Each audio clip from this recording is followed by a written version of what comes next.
I'm Tanner Anderson, And I'm Caden Logan. and today we're going to be reporting on Mr. Anderson's Drone Academy class.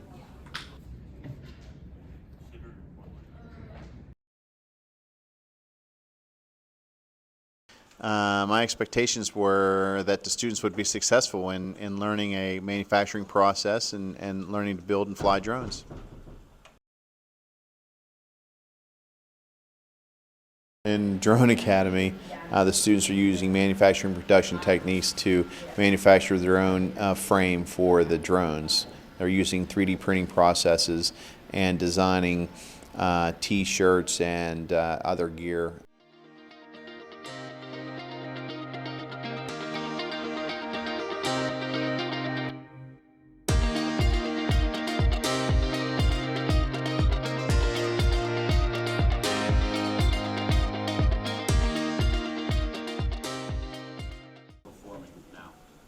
Some of the students are very successful in manufacturing and continue to develop their own style of flying.